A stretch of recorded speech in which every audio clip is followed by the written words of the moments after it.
తిరుమల శ్రీవారి లడ్డూ ప్రసాదానికి ఎడిబుల్ ఆయిల్స్తో పాటు జంతువుల నెయ్యిని వాడారంటూ సాక్షాత్తు సీఎం నిన్న కూటమి 100 రోజుల ప్రభుత్వ పాలనలో ఏదైతే జరిగిన సభలో జంతువుల కొవ్వును లడ్డూ ప్రసాదంలో వాడే నెయ్యిలో కల్తీ చేశారంటూ ఆరోపణలు చేసిన ఈ నేపథ్యంలో దీనిపైన రాష్ట్ర వ్యాప్తంగా విస్తృతంగా చర్చ జరుగుతుంది. అటు ప్రపంచవ్యాప్తంగా హిందువుల మనోభావాలు తీవ్రంగా దెబ్బతిన్నాయని చెప్పవచ్చు. ఏదైతే స్వామివారి లడ్డూ ప్రసాదాన్ని అత్యంత ప్రియమైనదిగా భావిస్తారు, ఈ నేపథ్యంలో మరోవైపు ఏదైతే దీనికి సంబంధించి సుబ్బారెడ్డి కానీ మాజీ టీటీడీ చైర్మన్ సుబ్బారెడ్డి, భూమన్ కరుణాకర్ రెడ్డి తీవ్రంగా చంద్రబాబు వ్యాఖ్యలను ఖండించారు. ఈ నేపథ్యంలో మనతో మాట్లాడడానికి కూటమిలోని సభ్యుడు, పార్టీ బీజేపీ రాష్ట్ర అధికార ప్రతినిధి, సీనియర్ నాయకుడైన భానుప్రకాష్ రెడ్డి ఉన్నాడు. ఆయన అడిగి మరిన్ని విషయాలు తెలుసుకుందాం.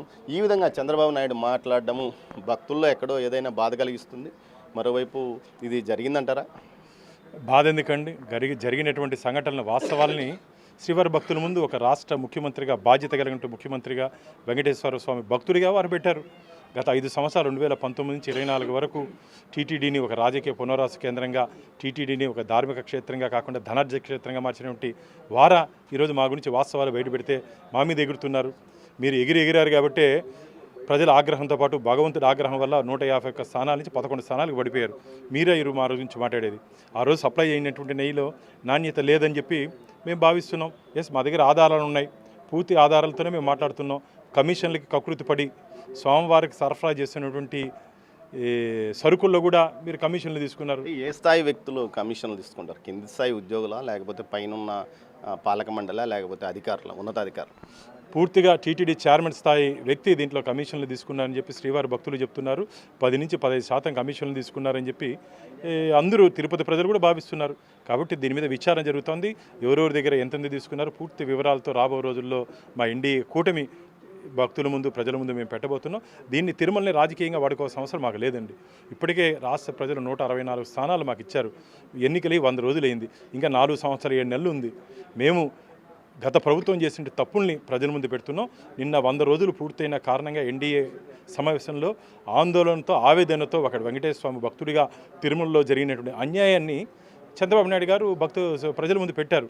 దాన్ని జీర్ణించుకోలేని వీరు ఎక్కడ అరెస్ట్ అవుతామో, ఎక్కడ జైలుకి పోతామో భయంతో ఈరోజు మా మీద ఆరోపణలు చేస్తున్నారు. కూటమిలోనే అనైక్యత బయటపడకుండా ఉండడానికే చంద్రబాబు ఈ లడ్డు ప్రసాద లో జంతువుల కొవ్వు వాడారనే దాన్ని బయట పెడుతున్నాడంటూ కూడా వైసీపీ నాయకులు అంటారు. దీన్నే విజయసాయిరెడ్డి కూడా కూటమిలో అనైక్యత పెద్ద ఎత్తున వచ్చేసింది, అందువల్లనే ఇలాంటివన్నీ బయటకు వస్తున్నాయి. మేము ఫెవికాల్ బాండ్ మార్గం మేము బాగా 3 పార్టీలు, టీడీపీ, జనసేన, బీజేపీ, మేము అందరూ ఐకమత్యంగా అన్నీ కలిసి నిర్ణయాలు తీసుకుంటున్నాం. రాష్ట్ర ప్రజల కోసం, రాష్ట్ర ప్రజల ఇష్టాలు కష్టాలు తెలుసుకొని మేము ముందుకు పోతున్నాం. మా కలయిక వారికి కష్టంగా మారింది కాబట్టి మా మీద ఏదో మా కలయికలో ఏదో లోపం ఉందని చెప్పి వారు ఒక అసత్య ప్రచారాన్ని చేస్తున్నారు. మేమందరం అన్నదమ్ముల మారగా కలిసి మేము ముందుకు పోతున్నాం. రాబో రోజుల్లో ఇప్పటికే కాదు, మళ్ళీ కూడా ఆంధ్రప్రదేశ్ ప్రజలు మా కుటుంబనే ఎన్నుకునే దిశగా మా పరిపాలన ఉంటుంది. మొత్తం మీద అయితే లడ్డూ ప్రసాదంలో సీఎం చంద్రబాబు నాయుడు చెప్పినట్లు జంతువుల కొవ్వు వాడే ఉంటారని, అందుకు సాక్ష్యాధారాలు ఉన్నందువల్లనే ముఖ్యమంత్రి ఈ విషయాన్ని బహిరంగంగా ప్రకటించడం కూడా జరిగిందని భానుప్రకాష్ రెడ్డి అభిప్రాయపడుతున్నాడు. ఇది మాత్రం జరిగి ఉంటే ఖచ్చితంగా హిందువుల మనోభావాలను తీవ్ర స్థాయిలో దెబ్బతీసినట్లేనని ప్రజలు, భక్తులు ఆగ్రహం వ్యక్తం చేస్తున్న పరిస్థితి. మొత్తం మీద ఈ సంఘటనకు సంబంధించి విజిలెన్స్ ప్రాథమిక నివేదిక, లేకపోతే నిపుణుల కమిటీ నివేదిక ఇప్పటికే సీఎం వద్ద చేరడం వల్లనే ఆయన ఈ విధంగా చెప్పి ఉంటాడని కూడా ఆయన తన అభిప్రాయాన్ని వ్యక్తం చేశారు. కెమెరా పర్సన్ పురుషోత్తంతో దామోదర్, తిరుపతి నుంచి. For more videos like this, subscribe Big TV channel.